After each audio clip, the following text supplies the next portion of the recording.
Hi students, in last video we will learn about the packaging of DNA in eukaryote and prokaryotic cells. Today we will learn about the DNA replication.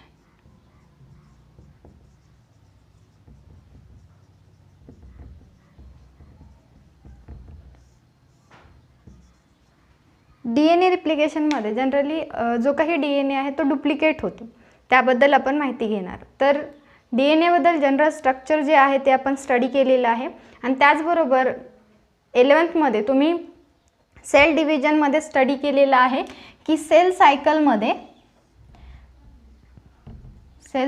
जी आहे याच्यामध्ये दोन phases असतात, बरोबर आहे. एक interphase आणि एक M phase. M phase is a cell division phase, mitosis or meiosis. But the interphase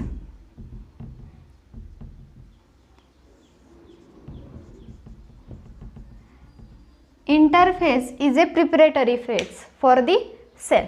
sale साठी ती काय असते, प्रिपरेटरी फेज असते, बरोबर आहे. तर याच्यामध्ये तीन फेजेस पुन्हा आपण पाहतो. एक G1 phase, S phase and G2 phase. Okay.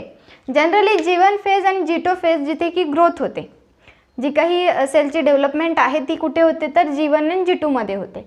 पण जो मेन आहे तो आहे S फेज. तर S फेजचा मेन कॅरेक्टरिस्टिक्स काय आहे तर S फेज मध्ये DNA हा सिंथेसाइज होतो. Okay, synthesis of DNA S phase मध्ये.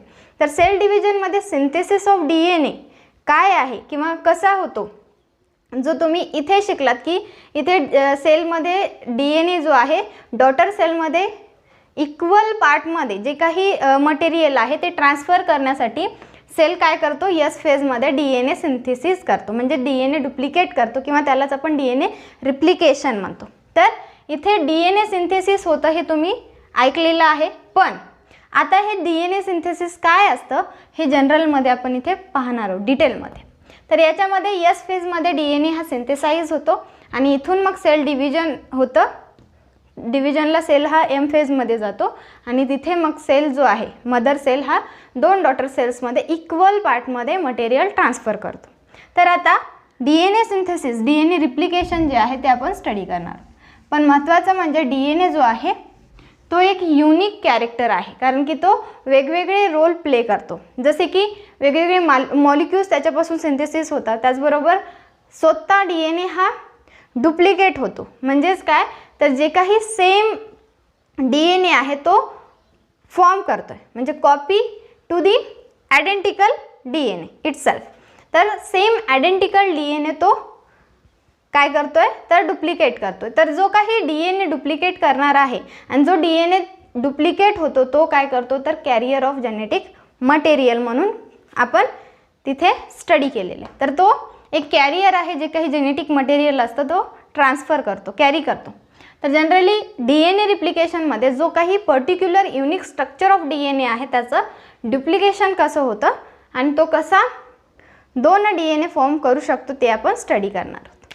तर सर्वात पहिल्यांदा DNAचं जे काही स्ट्रक्चर आहे तुम्ही स्टडी केलेलं आहे. DNA हा पॉलिन्यूक्लियोटाइड स्ट्रक्चरपासून बनलेला आहे. पॉलिन्यूक्लियोटाइड, पॉली मीन्स मेनी आणि न्यूक्लियोटाइड जो की तीन सबस्टन्सेसपासून बनलेला आहे, जो की phosphoric acid, pentose sugar and nitrogen bases. आणि DNAमध्ये नायट्रोजन बेसेस हे कोणते कोणते असतात तर ॲडेनाईन, थायमाइन, सायटोसाइन अँड गुआनाइन. ओके. तर थायमाइन काय आहे तर इथे थायमाइन जो आहे तो RNAमध्ये मात्र रिप्लेस होतो, तिथे युरेसिल येतो, पण DNAमध्ये थायमाइन असतो. तर आता जनरल जे स्ट्रक्चर आहे DNAचं आणि त्याचे जे काही फंक्शन्स आहेत त्याच्यानुसार आपण पुढे जो काही प्रोसेस आहे ज्या प्रकारे ती स्टेप बाय स्टेप कसं रिप्लिकेशन होतं याबद्दल स्टडी करूया. जनरली आपण जो काही DNA रिप्लिकेशन स्टडी करणार आहोत त्याच्या अगोदर DNAचे दोन मेन फंक्शन्स आहेत. Okay, important functions. ओके. तर याच्याबद्दल अगोदर आपण स्टडी करू. याच्यामध्ये फर्स्ट फंक्शन आहे हेट्रोकॅटॅलिटिक अँड सेकंड वन आहे ॲटोकॅटॅलिटिक. Okay. DNA has performs two important functions in which first one is a heterocatalytic and second one is a autocatalytic. Hetero means different. Okay. Catalytic means synthesis. तर generally जे काही functions तो play करतो याच्यामध्ये त्याला 2 पार्ट्समध्ये divide केलेले आहे. Hetero means different, auto means same or self. तर जनरली हेट्रोकॅटालिटिक काय आहे तर DNA synthesise a chemical substances okay other than DNA हा स्वतः दुसरे काही केमिकल्स सिंथेसाइज करतो. जसे की DNA पासून RNA फॉर्म होतो. ओके, तर जनरली याच्यामध्ये DNA हा जो डबल स्ट्रँडेड आहे याच्यामधून आणखीन एक स्ट्रँड तयार होते, ती होते RNAची स्ट्रँड फॉर्म होते, जे की मी तुम्हाला अगोदर पण सांगितले आणि आपण पुढे पण प्रोटीन सिंथेसिसमध्ये ट्रान्सक्रिप्शन हे स्टडी करणार आहोत. ओके, डिटेलमध्ये काय होतं नेमकं DNA पासून RNA हा कसा फॉर्म होतो. तर जनरली हेट्रोकॅटालिटिक जे की डिफरंट मॉलिक्युल्स तो सिंथेसाइज करतो त्याला आपण हेट्रोकॅटालिटिक म्हणतो. तर त्याचं फर्स्ट फंक्शन हेट्रोकॅटालिटिक, ज्याच्यामध्ये तो स्वतःचे पार्ट सोडून अदर मॉलिक्युल्ससुद्धा सिंथेसाइज करतो, केमिकल मॉलिक्युल्स.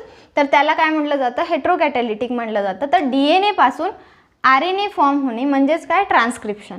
ओके, त्याच्यानंतर DNA पासून प्रोटीन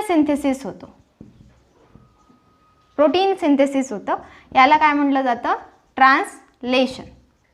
तर ही ज्या प्रोसेसेस आहेत म्हणजे काय तर DNA हा स्वतःपासून काही नवीन केमिकल मॉलिक्युल्स फॉर्म करतो, त्याला आपण काय म्हणतो, हेट्रोकॅटालिटिक. ओके, तर त्याच्यामध्ये फर्स्ट एक्झाम्पल तुम्ही पाहू शकता, ज्याच्यामध्ये DNA पासून RNA फॉर्म होतो, ज्याला आपण ट्रान्सक्रिप्शन म्हणतो.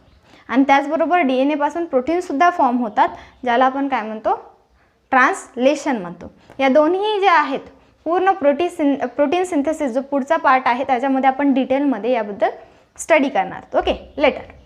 तर autocatalytic DNA synthesis itself, DNA हा स्वतःचा DNA फॉर्म करतो. Okay, same identical copy formation करतो, त्याला आपण काय म्हणतो, रिप्लिकेशन. ओके, तर इथे मात्र काय करतो, DNA पासून DNAचं फॉर्म होतो, ॲटो मीन्स सेल्फ. तर जनरली स्वतःपासून स्वतःचंच आणखीन एक स्ट्रक्चर फॉर्म करतो, त्याला आपण म्हणतो ॲटोकॅटालिटिक. तर जनरली 2 फंक्शन्स मेन आहेत, जे की हेट्रोकॅटालिटिक आणि दुसरा ॲटोकॅटालिटिक. हेट्रोकॅटालिटिक म्हणजे DNA हा अदर केमिकल मॉलिक्युल्स फॉर्म करतो, त्याला आपण म्हणतो हेट्रोकॅटालिटिक. आणि ॲटोकॅटालिटिक ज्याच्यामध्ये तो स्वतःच आणखीन एक स्वतःसारखी कॉपी तयार करतो, त्याला म्हणतो ॲटोकॅटालिटिक. याला काय म्हटलं जातं, replication. Okay, DNA duplicate, DNA replication हे काय आहे तर ॲटोकॅटालिटिक आहे. तर आपण आज जे स्टडी करणार आहोत ते आहे ॲटोकॅटालिटिक फंक्शन स्टडी करणार आहोत, ज्याच्यामध्ये DNA हा DNA फॉर्म करतोय.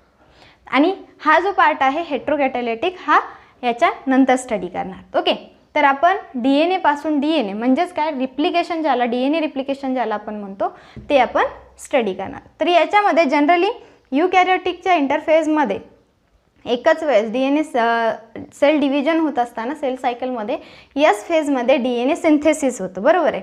तर याच्यामध्ये जनरली वॅटसन अँड क्रिक आपण काय सांगितलं, जो काही मॉडेल आपल्याला सांगितलेला आहे की जो DNAचं स्ट्रक्चर आपण पाहिलं आणि तो जो मॉडेल बनवलेला आहे किंवा स्ट्रक्चर आपण जो स्टडी केलेला आहे तो कोणी सांगितलेला होता, वॅटसन अँड क्रिकनी डिटेलमध्ये आपल्याला ते सांगितलेलं होतं. तर वॅटसन अँड क्रिकने याचबरोबर हे सुद्धा सांगितलेलं आहे की ज्यावेळेस DNA हा ॲटोकॅटालिक मोडमध्ये असतो, म्हणजे मोड ऑफ रिप्लिकेशनमध्ये ज्यावेळेस जातो DNA सिंथेसिस करत असताना, त्यावेळेस तो सेमी कन्झर्वेटिव्ह मोडमध्ये DNA रिप्लिकेशन करतो. आता सेमी कन्झर्वेटिव्ह मोड म्हणजे काय आहे हे आपण स्टडी करणार आहोत. मोड ऑफ रिप्लिकेशनमध्ये टोटल 3 मोड्स येतात, एक conservative mode, semi conservative mode and dispersive mode. तर जनरली याच्यामध्ये आपण जो काही DNA स्टडी करतो तो जनरली वॅटसन अँड क्रिकने सांगितलेला आहे की कोणत्या मोडमध्ये आहे तर सेमी कन्झर्वेटिव्ह मोडमध्ये आहे. तर आपण तिन्ही मोड्स पाहू, ज्याच्यानंतर तुम्हाला सेमी कन्झर्वेटिव्ह समजणं सोपं जाईल. तर सर्वात पहिल्यांदा वॅटसन अँड क्रिकनी तर सांगितलं सेमी कन्झर्वेटिव्ह आहे आणि आपण तीच स्टडी करणार आहोत डिटेलमध्ये की रिप्लिकेशन कसं होतं. तर सर्वात पहिल्यांदा मोड ऑफ रिप्लिकेशनमध्ये टोटल 3 मोड्स आहेत. First one is a conservative, second one is a semi conservative and third one is a dispersive. Okay, तर सर्वात पहिल्यांदा कन्झर्वेटिव्ह मोड ऑफ रिप्लिकेशन. तर कन्झर्वेटिव्ह मोड म्हणजे काय, तर जो काही DNA पर्टिक्युलर DNA आपण जी काही DNA आहे ते कॉइलिंगमध्ये घेत नाही आहे. तर हे जे DNA आहे 3' 5' 5' 3'. ओके, हा जो DNA आहे ज्यावेळेस कन्झर्वेटिव्ह मोडमध्ये याचं रिप्लिकेशन होतं त्यावेळेस हा जो DNA आहे तो जनरली जी काही कॉपी अगोदरची आहे जशाच तशी असते. मी याला उभ्या मोडमध्ये काढते म्हणजे समजणं सोपं जाईल. 5' 3' 3' 5'. ओके, हा जो DNA आहे पॅरेंटल DNA ज्यावेळेस रिप्लिकेशन कन्झर्वेटिव्ह रिप्लिकेशनमध्ये मोड ऑफ रिप्लिकेशनमध्ये ज्यावेळेस येतो त्यावेळेस हा जो DNA आहे पॅरेंटल DNA हा जशाच तसा कन्झर्व करून घेतो स्वतःला, जशाच तसा कन्झर्व करून घेतो. ओके, जो काही पॅरेंटल DNA आहे तो जशाच तसा कन्झर्व करून घेतो. पण याचीच जी कॉपी आहे, मी या साईडला डार्क काढते म्हणजे तुमच्या लक्षात येईल.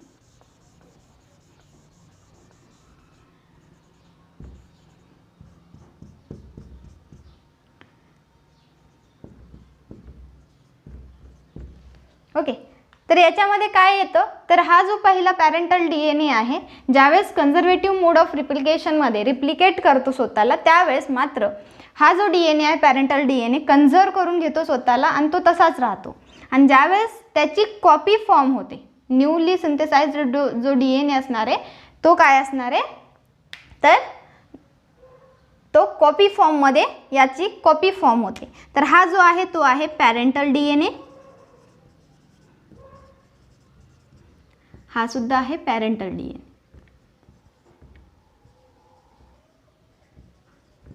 हा आहे पॅरेंटल DNA. ज्यावेळेस कॉपी होते त्यावेळेस हा DNA स्वतःला कन्झर्व करून घेतो, हा असणार आहे पॅरेंटल DNA, हा असणार आहे newly synthesised DNA, new DNA. Okay, conservative mode of replication म्हणजेच काय, तर जो काही पॅरेंटल DNA आहे तो कन्झर्व करून घेतो आणि जो सेकंड DNA फॉर्म होतो, न्यू स्ट्रँड फॉर्म होते किंवा न्यू DNA फॉर्म होतो तो मात्र याची कॉपी असतो. ओके, त्याच्यानंतर आहे सेमी कन्झर्वेटिव्ह.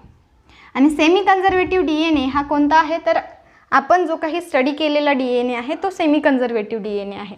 आणि हाच सेमी कन्झर्वेटिव्ह DNA जो आहे याचंच मोड ऑफ रिप्लिकेशन जे आहे ते आपण डिटेलमध्ये स्टडी करणार आहोत इन DNA रिप्लिकेशन.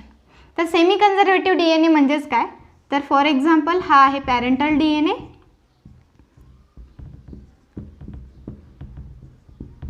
ओके, हा आहे पॅरेंटल DNA आणि ज्यावेळेस तो रिप्लिकेशनमध्ये येतो त्यावेळेस काय केलं जातं, जे काही पॅरेंटल DNAचे स्ट्रँड्स आहेत ते सेपरेट होतात, one side and one side. Okay, तर 5' 3' आणि इकडला 3' अँड 5'. ओके, तर दोन स्ट्रँड्स या सेपरेट होतात. त्याच्यानंतर याच स्ट्रँडची कॉपी फॉर्मेशनमध्ये दुसरा स्ट्रँड हा फॉर्म होतो.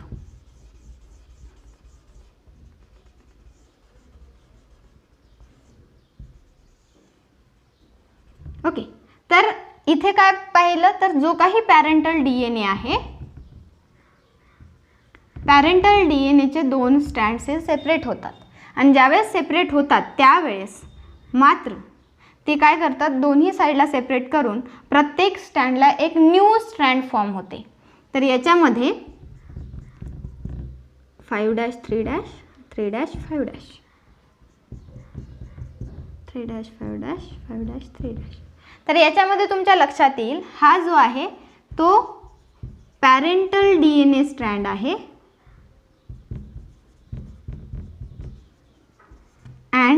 हा जो आहे तो सुद्धा पॅरेंटल DNA स्ट्रँड आहे. आणि तुम्ही हे जे न्यू सिंथेसाइज डार्क फॉर्ममध्ये बघताय ते मात्र कोणते आहेत? New DNA strand. हे कोणते आहेत? न्यू DNA स्ट्रँड्स आहेत. याच्यामध्ये काय झालं, इथे पूर्णपणे DNA स्वतःला कन्झर्व करतो, त्याच्यामुळे आपण त्याला काय म्हणतो? Conservative mode of replication. Okay. Semi conservative mode of replication का म्हणतो? तर याच्यामध्ये हाफ हाफ पार्टमध्ये काय होतं तर DNA हा स्वतःला कन्झर्व करतो. Semi means half. तर जो काही DNAचे दोन स्ट्रँड्स आहेत ते दोन्ही सेपरेट होतात आणि हाफली काय करतात? कन्झर्व करतात. त्याच्यामुळे याला काय म्हणतो आपण? Semi conservative. आणि त्याच हाफ ऑफ स्ट्रँड्सला म्हणजे जो काही हाफ जो आहे एक DNA मध्ये one strand is a parental strand आणि one strand is a newly synthesised strand. Okay. म्हणून याला काय म्हटलं जातं? Semi conservative mode of replication. आणि हे आपल्याला डिटेलमध्ये स्टडी करायचं. आणि त्याच्यानंतर आहे dispersive replication mode of replication. याच्यामध्ये जर स्टडी केलं तर याच्यामध्ये हा आहे DNA. डिस्पर्सिव्ह मोड ऑफ रिप्लिकेशनमध्ये हा आहे पॅरेंटल DNA. ओके. 5' 3' 3' 5'. ओके.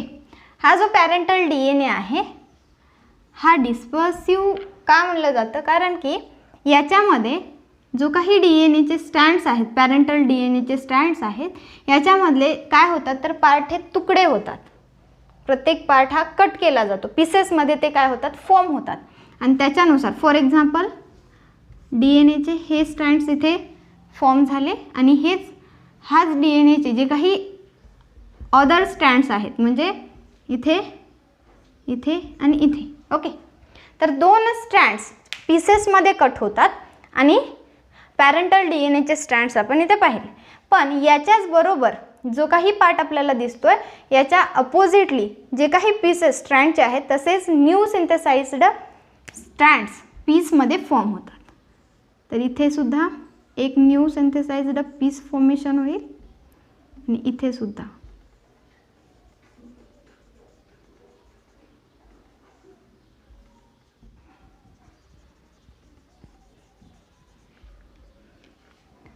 इकडे सुद्धा जिथे गॅप आपल्याला दिसतोय तिथे न्यू स्ट्रँड्स ही फॉर्म होते. म्हणून याला काय म्हणलं जातं? Dispersive replication. Dispersive mode of replication. आणि याच्यामध्ये नायट्रोजन बॉन्डचे स्ट्रँड्स हायड्रोजन बॉन्ड्स फॉर्म होतात. Okay.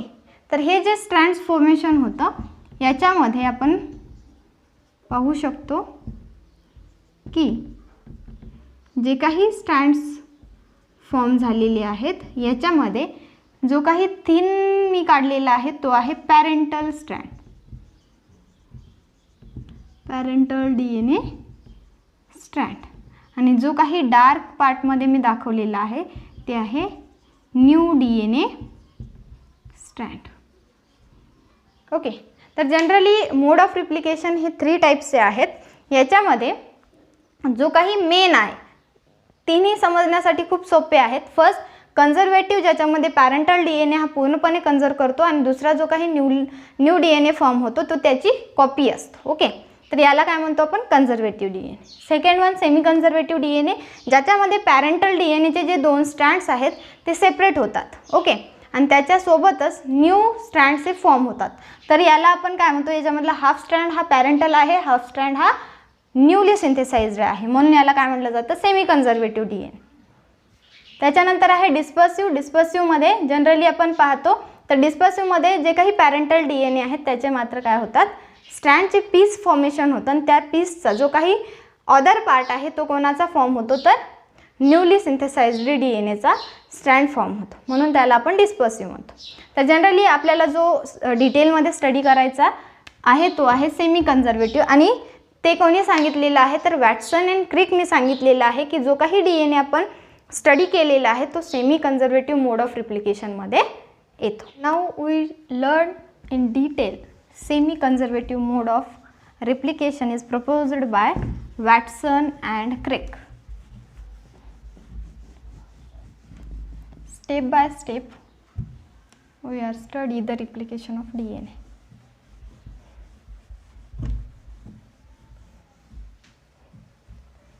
In which the first step is a activation of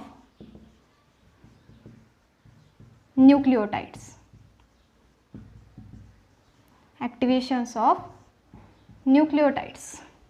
तर जनरली जे काही न्यूक्लियोप्लाझम आहे, न्यूक्लियोप्लाझममध्ये जे काही अदर न्यूक्लियोटाइड्स आहेत ते प्रेझेंट असतात. तर जनरली ते काय होतात, ॲक्टिवेट होतात. This process is known as a phosphorylation. So firstly we know that deoxyribose adenine monophosphate. कोणते कोणते न्यूक्लियोप्लाझममध्ये प्रेझेंट आहेत, deoxyribose adenine monophosphate, deoxyribose guanine monophosphate, deoxyribose cytosine monophosphate and deoxyribose thiamine monophosphate.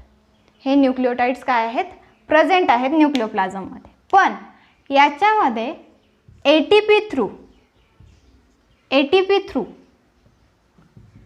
ATP जो आहे energy, त्याच्या through काय होतं तर यांच्यामध्ये ॲक्टिवेट होतात. आणि हे जेव्हा ॲक्टिवेट होतात ते ट्रान्सफॉर्म होतात कशामध्ये, तर डीऑक्सिरायबोज न्यूक्लियोटाइड ट्रायफॉस्फेटमध्ये ते काय होतात, कन्वर्ट होतात. तर याच्यामध्ये काय होईल, deoxyribose adenine triphosphate, deoxyribose guanine triphosphate, deoxyribose cytosine triphosphate, deoxyribose thymine triphosphate. तर हे ॲक्टिवेशन होत असताना काय होतं तर ते ट्रायफॉस्फेटमध्ये कन्वर्ट होतात. तर कोणत्या एन्झाईम थ्रू, कोणता एन्झाईम यांच्यामध्ये फॉर्म होतो तर तो आहे फॉस्फोरिलेज.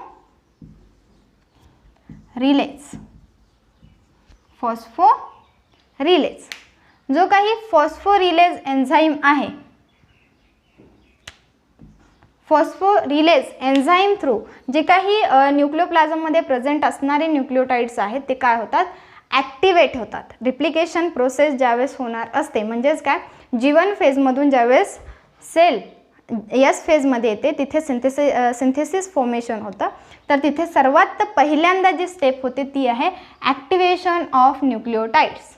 तर जे काही न्यूक्लियसमध्ये DNA असतो माहीत आहे ना, तर न्यूक्लियोप्लाझममध्ये जे काही न्यूक्लियोटाइड्स प्रेझेंट आहेत ते काय होतात, ॲक्टिवेट होतात through the ATP energy and the enzyme is a phosphorylase. आणि जे काही न्यूक्लियोटाइड्स आहेत ज्यावेळेस ॲक्टिवेट होतात त्या प्रोसेसला आपण काय म्हणतो, फॉस्फोरिलेशन. तर जनरली याच्यामध्ये फॉस्फोरिलेज एन्झाईम थ्रू ते काय होतात, ॲक्टिवेट होतात. आणि जी काही प्रोसेस आहे ज्याच्यामध्ये न्यूक्लियोटाइड हे ॲक्टिवेट होतात त्याला आपण काय म्हणतो, फॉस्फोरिलेशन. तर हा जो आहे तो आहे फर्स्ट स्टेप. आणि याच्यानंतर जो काही सेकंड स्टेप आहे ते आपण स्टडी करू. याच्यामध्ये सर्वात महत्त्वाचं म्हणजे जे काही एन्झाईम्स आहेत त्याची लिस्ट बनवून ठेवा. फर्स्ट आहे आपण जो यूज केला तो आहे फॉस्फोरिलेज एन्झाईम. आता आपण सेकंड स्टेप स्टडी करू.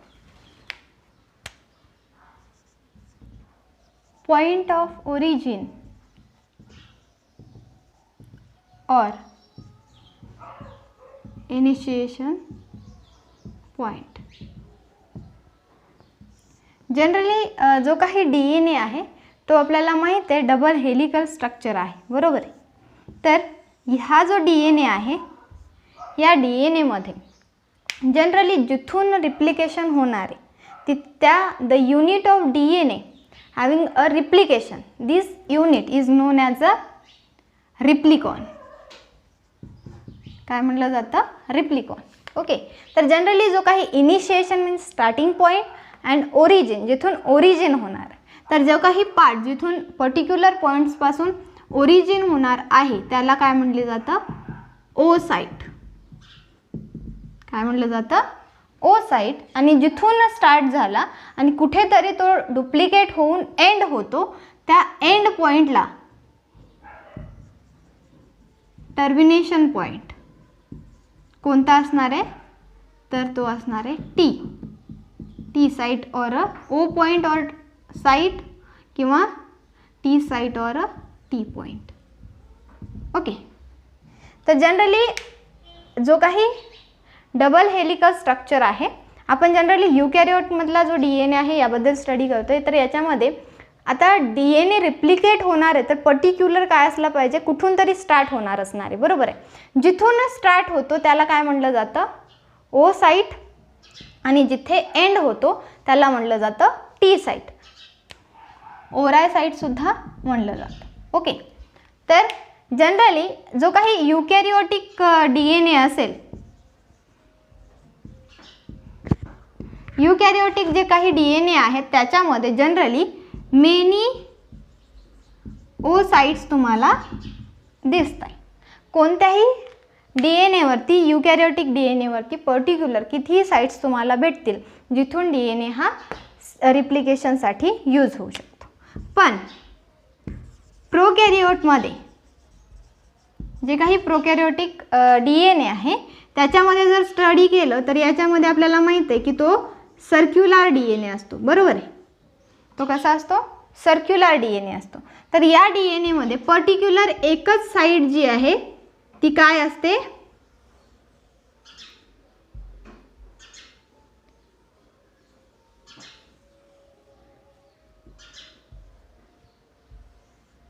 त्याच्यामध्ये फक्त एक साइटच, only one site is a O site.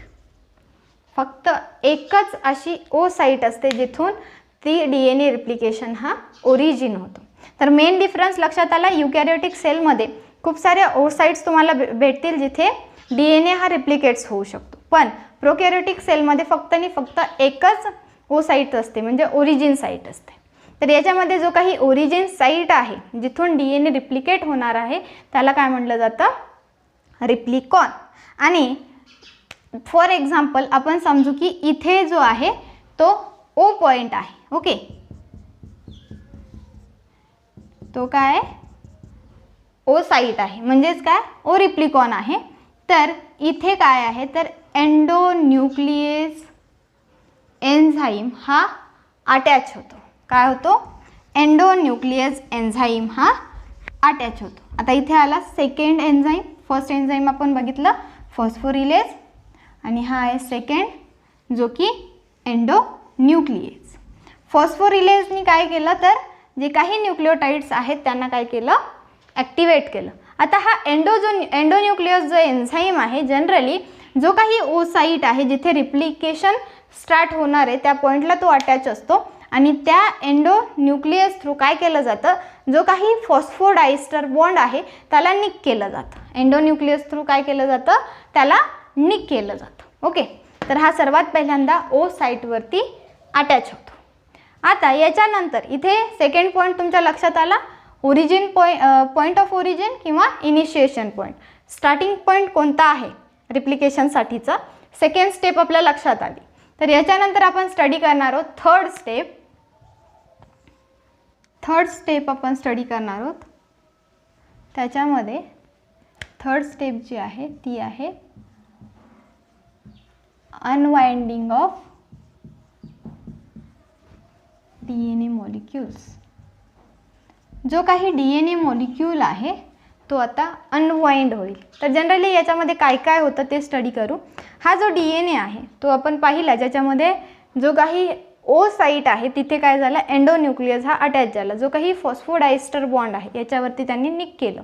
आता याच्यानंतर जो थर्ड स्टेप आहे अनवाइंडिंग ऑफ DNA मॉलिक्यूल, याच्यामध्ये फॉर एक्झाम्पल हा जो स्ट्रँड आहे याच्यामध्ये वरच्या काही पार्टपर्यंत आणि पुढे याचा अनवाइंड होतो. तर याच्यासाठी सर्वात पहिल्यांदा जो काही एंडोन्यूक्लियस ओ साइटला अटॅच झालेला आहे तिथे जाऊन DNA हेलिकेज काय करतो, DNA हेलिकेज, थर्ड एन्झाईम लिहून घ्या, DNA हेलिकेज हा एन्झाईम काय करतो, तर जे काही हायड्रोजन बॉन्ड्स आहेत पर्टिक्युलर ओ साईटपाशी ते काय करतो, ब्रेक करतो.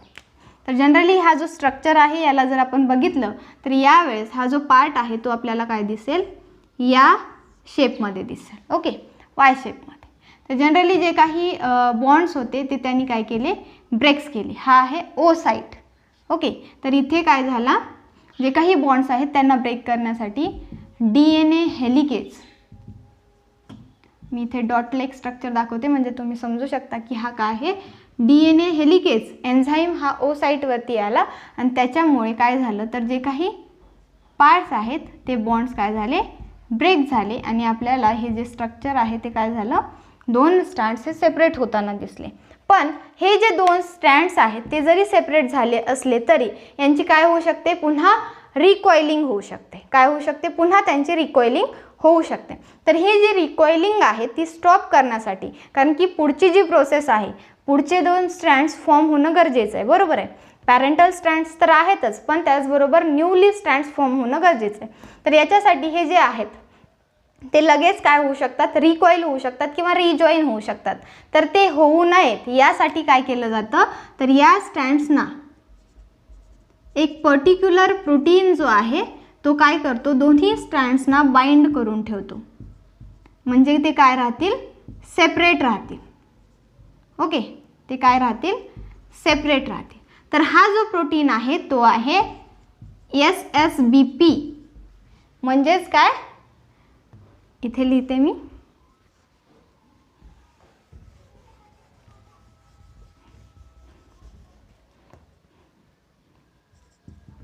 Single standard binding protein. Single standard binding protein. सर्वात पहिल्यांदा जो एन्झाईम आपण बघितला तो आहे फॉस्फोरिलेज. फॉस्फोरिलेज एन्झाईम ज्याने जे काही न्यूक्लियोटाइड्स आहेत न्यूक्लियोप्लाझममध्ये त्याला ॲक्टिवेट केलं. सेकंड एन्झाईम बघितला एंडोन्यूक्लिएज. एंडोन्यूक्लिएज एन्झाईमनी काय केलं, जो काही ओ साईट आहे तिथे निक केलं, म्हणजे जो काही पॉईंट आहे तिथे त्यांनी काय केलं, ओ साईटला त्यांनी निक केलं. थर्ड आपण पाहिला DNA हेलिकेज. DNA हेलिकेज काय करतो, ओ साईटवरती असणारे जे काही बॉन्ड्स आहेत वीक बॉन्ड्स त्यांना काय करतो, ब्रेक करतो. आणि फोर्थ वन आपण प्रोटीन स्टडी केला तो आहे सिंगल स्टँडर्ड बाइंडिंग प्रोटीन. आणि हा जो सिंगल स्टँडर्ड बाइंडिंग प्रोटीन जो आहे तो काय करतो, जे काही अनवाइंड झालेले स्ट्रँड्स आहेत त्यांना पुन्हा रिकॉईल न होऊ देता. ओके, जे काही स्ट्रँड्स तुम्हाला दिसतात ते काय झाले, अनवाइंड झाले, पण त्यांच्यामध्ये पुन्हा रिजॉईनिंग किंवा कॉइलिंग होऊ शकते. तर ही रिकॉइलिंग होऊ नये यासाठी काय केलं जातं, तर प्रत्येक स्ट्रँडवरती प्रोटीन्स हे काय करतात, त्या स्ट्रँड्सला बाइंड करून ठेवतात. ओके, तर याच्यानंतर जो फोर्थ स्टेप आहे अनवाइंडिंग ऑफ DNA मॉलिक्यूल समजला, ज्याच्यामध्ये काय होतं, जे काही स्ट्रँड्स आहेत त्याच्यामध्ये जे काही वाइंड झालेले स्ट्रँड्स आहेत त्यांना काय केलं जातं, अनवाइंड केलं जातं. आणि याच्यासाठी तुम्ही एन्झाईम लक्षात ठेवा, DNA हेलिकेज. त्याच्यानंतर फोर्थ वन स्टेप आहे रिप्लिकेशन फोर्क. हा जो रिप्लिकेशन फोर्क जो आहे, जनरली ज्या पॉईंटपासून दोन स्ट्रँड्स हे सेपरेट झालेले असतात त्या पॉईंट्सला आपण काय म्हणतो, मी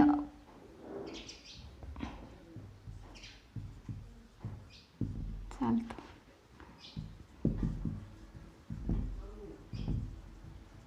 ज्या पॉईंट्सपासून जे दोन स्ट्रँड सेपरेट झालेले आहेत त्या पार्ट्सला काय म्हटलं जातं, रिप्लिकेशन फोर्क. काय म्हणतात, रिप्लिकेशन फोर्क. ओके, तर हा जो रिप्लिकेशन फोर्क आहे याच्यामध्ये जनरली हे याचं फॉर्मेशन कशापासून झालेले, तर तिथे एन्झाईम हा अटॅच झाल्यामुळे दोन स्ट्रँड्स हे सेपरेट झालेले आहेत. आणि जेव्हा दोन स्ट्रँड सेपरेट होतात त्याला काय म्हटलं जातं, रिप्लिकेशन फोर्क. रिप्लिकेशन फोर्क नंतर फिफ्थ स्टेप्स आहे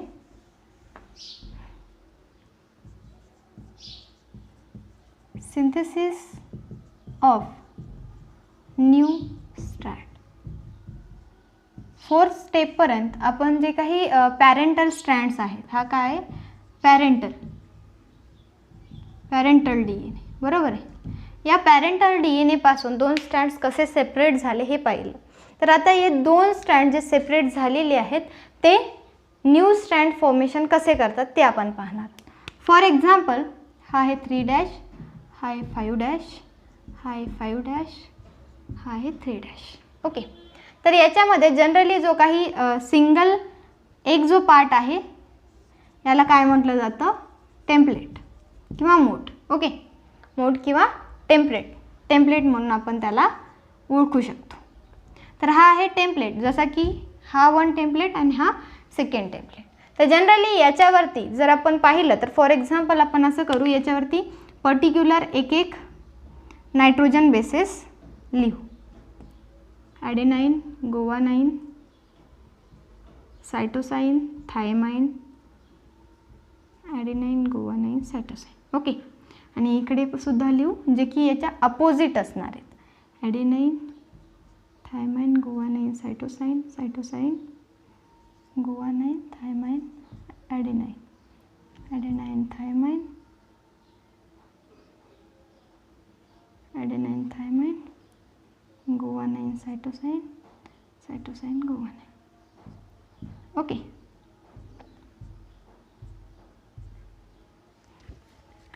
तर ह्या जे काही हायड्रोजन बॉन्ड्स आहेत ते ब्रेक झालेले आहेत आणि पर्टिक्युलर 1 टेम्पलेट हा फॉर्म झालेला आहे. जो काही 3' to 5' एंडचा पार्ट आहे त्याला काय म्हटलं जातं, लॅगिंग स्ट्रँड. काय म्हटलं जातं, लॅगिंग स्ट्रँड किंवा discontinuous strand. Discontinuous strand. Okay. आणि त्याच्यानंतर जो काही 5' to 3' हा जो स्ट्रँड आहे, टेम्पलेट आहे, त्याला काय म्हटलं जातं,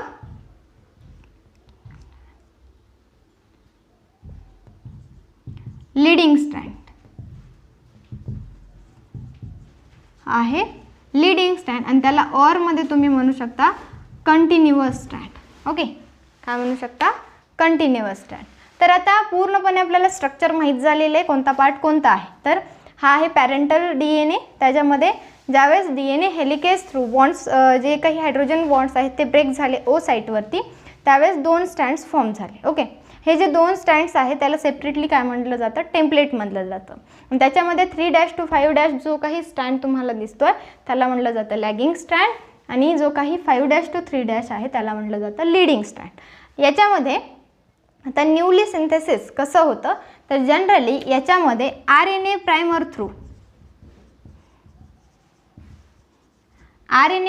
थ्रू जो काही न्यूक्लिओप्लाझममध्ये ॲक्टिवेट झालेले न्यूक्लिओटाइड्स आहेत ते पर्टिक्युलर पार्टला येऊन काय होतात, कॉन्ट्रीब्यूट करतात आणि स्वतः तिथे एक पर्टिक्युलर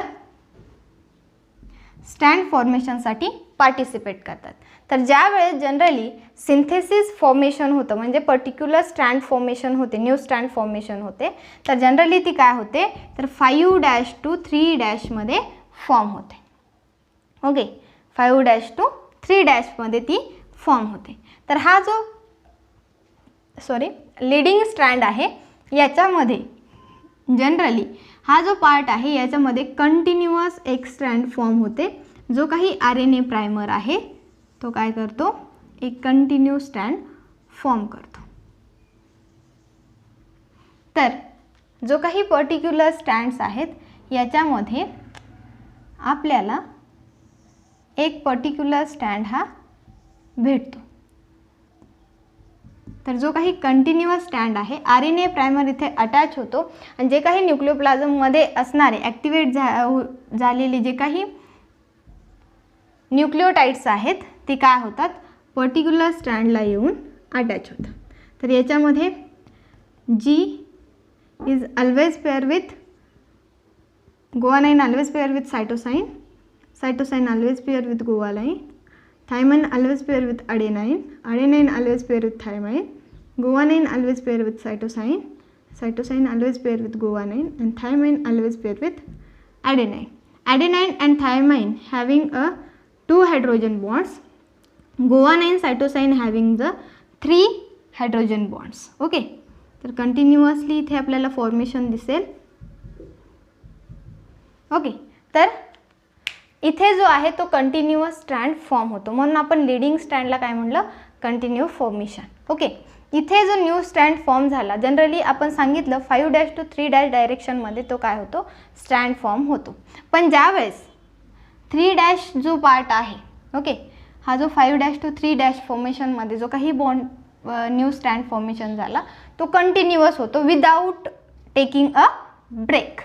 पण ज्यावेळेस 3' to 5' जो काही लॅगिंग स्ट्रँड आहे, जनरली याच्यामध्ये मात्र ज्यावेळेस स्ट्रँड फॉर्मेशन होतो त्यावेळेस पर्टिक्युलर पार्टला आर एन ए प्रायमर ज्यावेळेस अटॅच होतो, वन सिंगल स्ट्रँड फॉर्म करून तो तिथून रिप्लेस होतो आणि पुन्हा थोड्या वेळाने पुन्हा येतो आणि तिथे सेकंड स्ट्रँड हा फॉर्म करतो.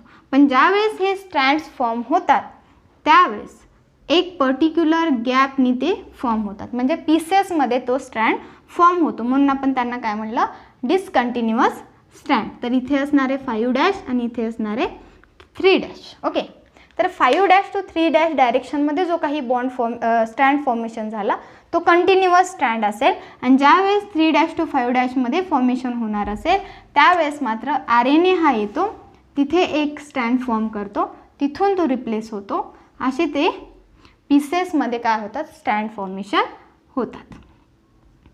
ओके, आणि यालाच काय म्हटलं जातं तर ओकाझाकी फ्रॅगमेंट, कारण की ओकाझाकी सायंटिस्टनी याचा शोध लावलेला आणि त्यांनी सांगितलेले की इथे जे आहेत जो काही लॅगिंग स्ट्रँड आहे तिथे मात्र RNA हा पर्टिक्युलर स्ट्रँड फॉर्मेशन करून तिथून रिप्लेस होतो आणि तिथे DNA पॉलिमरेज थ्रू त्याला कॅटलाइज केलं जातं.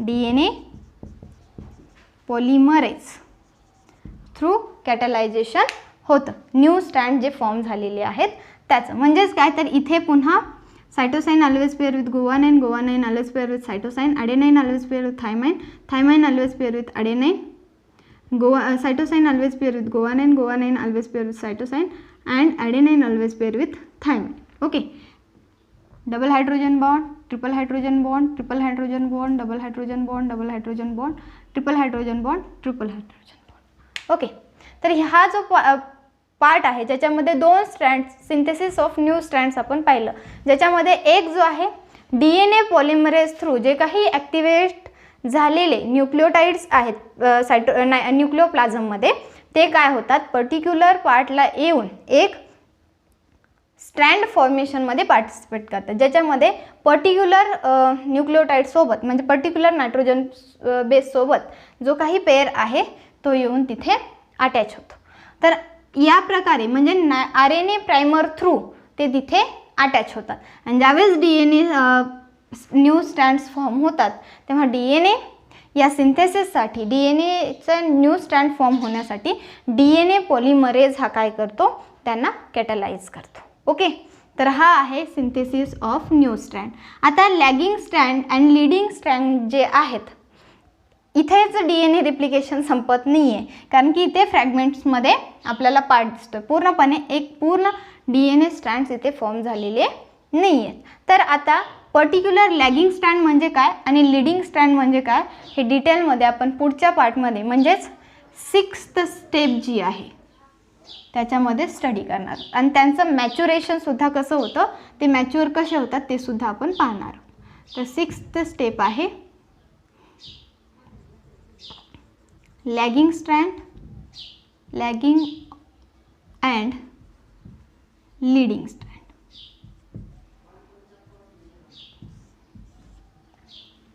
तर जनरली आपण दोन्ही स्ट्रँडबद्दल माहिती घेतली. आता लॅगिंग स्ट्रँड अँड लीडिंग स्ट्रँडबद्दल आपण डिटेलमध्ये माहिती घेणार. तर फॉर एक्झाम्पल जो काही स्ट्रँड फॉर्मेशन होतं त्यावेळेस जनरली 3' आणि 5', कारण की आपण जो DNA सांगितलेला आहे तो कसा आहे, अँटी पॅरलल आहे, बरोबर आहे. अँटी पॅरलल DNA आहे याचाच अर्थ जो काही वन डायरेक्शननी जर जात असेल, जर का हा या डायरेक्शननी जात असेल तर दुसरा या डायरेक्शननी जातो, बरोबर आहे. तर जे काही लॅगिंग स्ट्रँड आहे याच्यामध्ये कार्बन 3rd हा फ्री असतो. ओके, तर जो काही कार्बन असणार आहे तो फ्री असतो. तर याच्यामध्ये दोन्ही स्टँडबद्दल आपण माहिती घेणार आहोत. तर ज्यावेळेस leading stand lagging stand formation होते त्यावेळेस 3' to 5' डायरेक्शनमध्ये जो काही स्टँड असणार आहे त्याच्यामध्ये फॉर्म होणारा जो काही असणार आहे तो डिसकंटिन्युअस असणार आहे.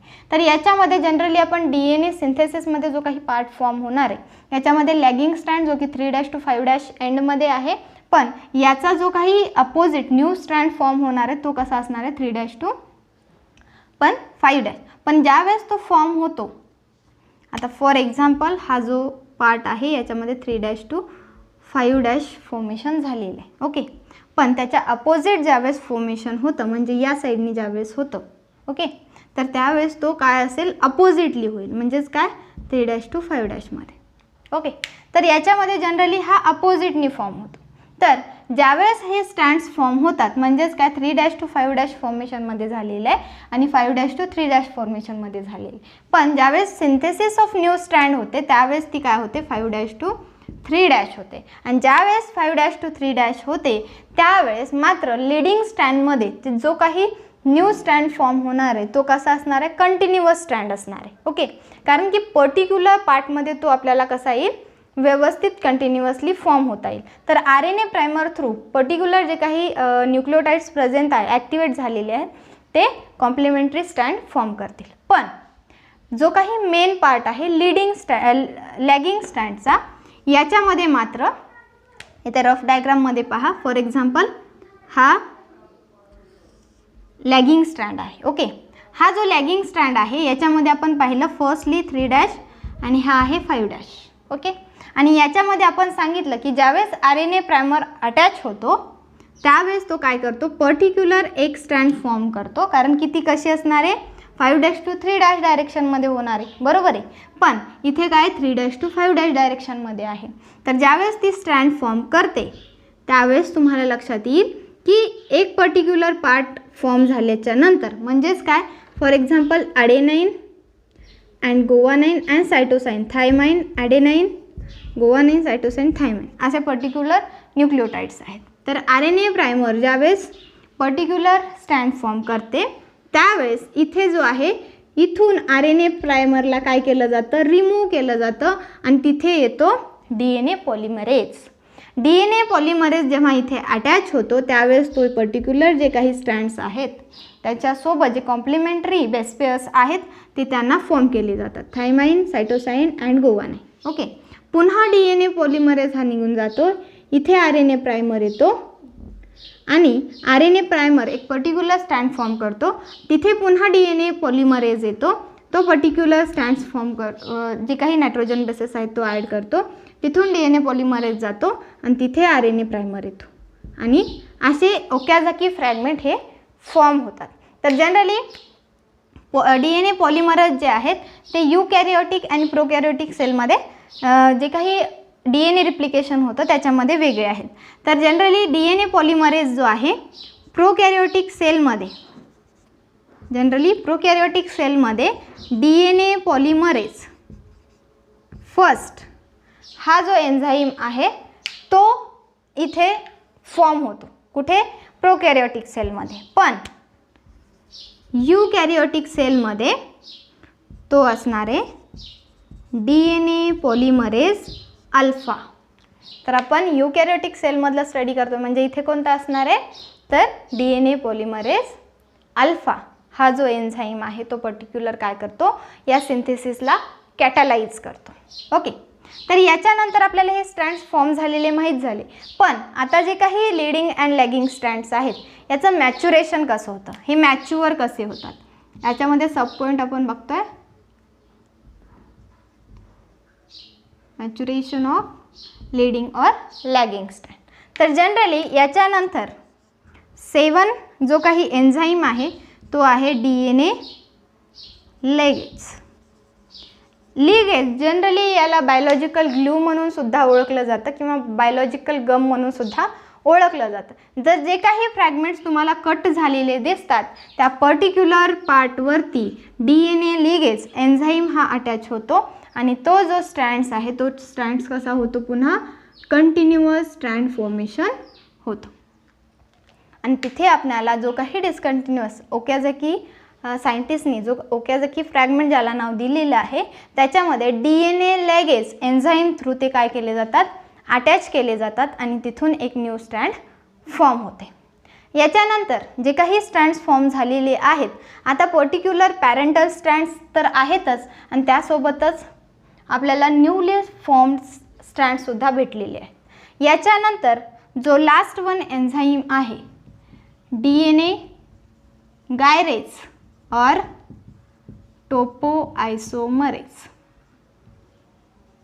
याच्याबद्दल आपण अगोदर पण स्टडी केलेलं आहे. आठवत असेल तुम्हाला, DNA पॅकेजिंगमध्ये आपण बघितलं होतं की जो काही प्रोकॅरियोटिक सेल असेल किंवा जी काही पॅकेजिंग होते त्याच्यानंतर जी काही सुपर कॉइलिंग होते ज्याच्यासाठी टोपोआयसोमरेज किंवा DNA गायरेज हा यूज केला जातो, मी तेव्हा पण सांगितलेलं. तर आता हा जो टोपोआयसोमरेज आहे तो लास्ट वनली काय होतो, जे काही दोन स्ट्रँड्स फॉर्म झालेले आहेत, एक parental strand and one is a newly formed strands, यांच्यामध्ये तो जेव्हा DNA गायरेज अटॅच होतो त्यावेळेस तो जो DNA गायरेज आहे त्या दोन स्ट्रँड्सला काय करतो, कॉईल करतो आणि त्यावेळेस ते स्ट्रँड्स कसे होते, दोन स्ट्रँड्स हे हेलिकल फॉर्ममध्ये येतील. म्हणजेच जो काही DNA आहे डबल हेलिकल स्ट्रक्चर फॉर्मेशन कोण करतं, तर DNA गायरेज करतो. तर जनरली जे काही लास्ट वन फेजमध्ये जनरली आपण पाहू शकतो की जे काही DNA स्ट्रँड्स फॉर्म होतात त्याचं मॅच्युरेशनसुद्धा होतं, ज्याच्यामध्ये DNA लिगेज थ्रू जे काही फ्रॅगमेंट्स आहेत ते जॉईन केले जातात आणि वन न्यू स्ट्रँड ही फॉर्म होते. ओके, त्याच्यानंतर जे काही DNA गायरेज थ्रू, इथे आपण 7 स्टेप पाहणार आहोत, ती आहे फॉर्मेशन ऑफ डॉटर DNA.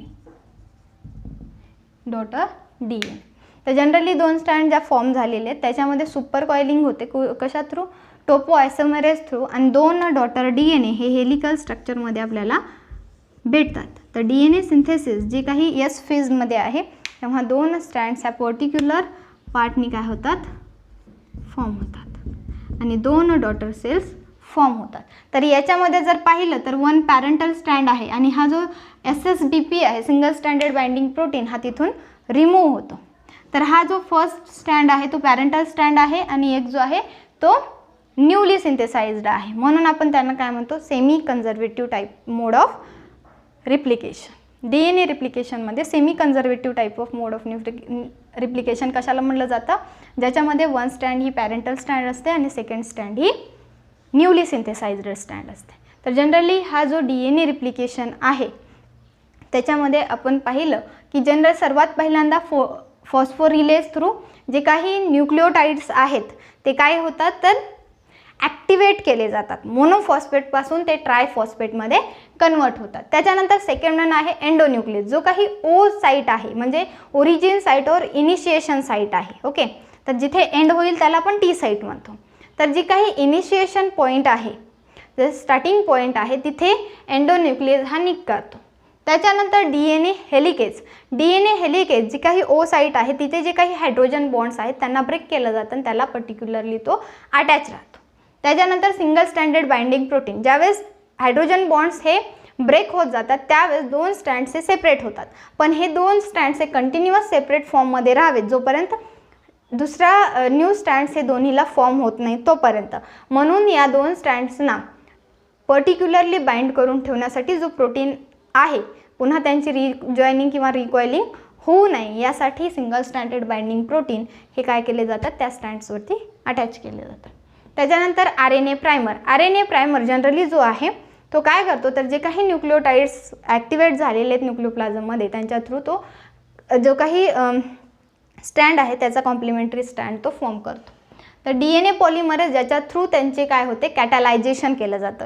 तर प्रोकॅरियोटिक सेलमध्ये DNA पॉलिमरेज फर्स्ट आहे, युकॅरियोटिक सेलमध्ये DNA पॉलिमरेज अल्फा हा यूज होतो. त्याच्यानंतर जे काही ओकाझकी फ्रॅगमेंट्स फॉर्म होतात त्या ओकाझकी फ्रॅगमेंट जे की लॅगिंग स्ट्रँड्सवर असतात त्या ओकाझकी फ्रॅगमेंटला पर्टिक्युलर ग्लूनी त्याला अटॅच केलं जातं, तो आहे DNA लॅगेज. त्याच्यानंतर जे पर्टिक्युलर न्यू स्ट्रँड्स फॉर्म होतात आणि पॅरेंट स्ट्रँड्स फॉर्म होतात, त्यांची कॉम्प्लिमेंटरी न्यू स्ट्रँड फॉर्म झालेली आहे, तर DNA गायरेज थ्रू त्यांची काय केली जाते, सुपर कॉइलिंग करून त्यांना हेलिकल स्ट्रक्चरमध्ये फॉर्म केलं जातं. तर याला आपण काय म्हणतो, DNA रिप्लिकेशन. आणि हा जो DNA रिप्लिकेशन आहे जनरली तुम्हाला खूप ठिकाणी पाहता येईल. आणि याच्यामध्ये आपण DNAचा जे काही फंक्शन्स पाहिले होते त्याच्यामधला हा जो फंक्शन आहे तो कोणता आहे, ॲटोकॅटॅलिटिक. हा कोणता आहे, ॲटोकॅटॅलिटिक, म्हणजे DNA थ्रू DNA फॉर्मेशन होणे.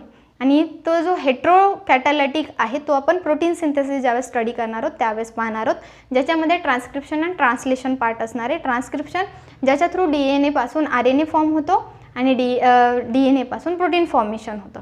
तर हे काय असणार आहे, डिफरंट केमिकल मॉलिक्युल्स फॉर्मेशन करतो DNA, तर त्याला आपण हेट्रोकॅटॅलिटिक म्हणतो. आणि ॲटोकॅटॅलिक ज्याच्यामध्ये DNA पॅरेंटल DNA पासून 2 डॉटर DNA काय झाली इथे फॉर्म झाली. हे काय असणार आहेत, तर 2 डॉटर DNA असणार आहेत. आणि हे जे 2 डॉटर DNA फॉर्मेशन झालेलं आहे, या 2 डॉटर DNA फॉर्मेशनसाठी सुद्धा प्रूफ मागण्यात आलं, तर याच्यासाठी सुद्धा त्यांनी एक्सपेरिमेंट केलेला आहे. तो एक्सपेरिमेंट जो काही DNA रिप्लिकेशन आपण पाहिलेला आहे, या DNA रिप्लिकेशनमध्ये सुद्धा जनरली वॅटसन अँड क्रिकने सांगितलं की semi conservative type of mode of replication आहे. पण हा जो semi conservative type of mode of replication आहे याच्यामध्ये सुद्धा काही लोकांनी किंवा काही सायंटिस्टने याच्यावरती रिसर्च केला आणि काही प्रूफ काढले. तर याच्यावरती सुद्धा काही एक्सपेरिमेंट्स केलेले आहेत. तर पुढच्या व्हिडिओमध्ये आपण याच्यावरती जो काही एक्सपेरिमेंट केला गेलेला आहे तो एक्सपेरिमेंट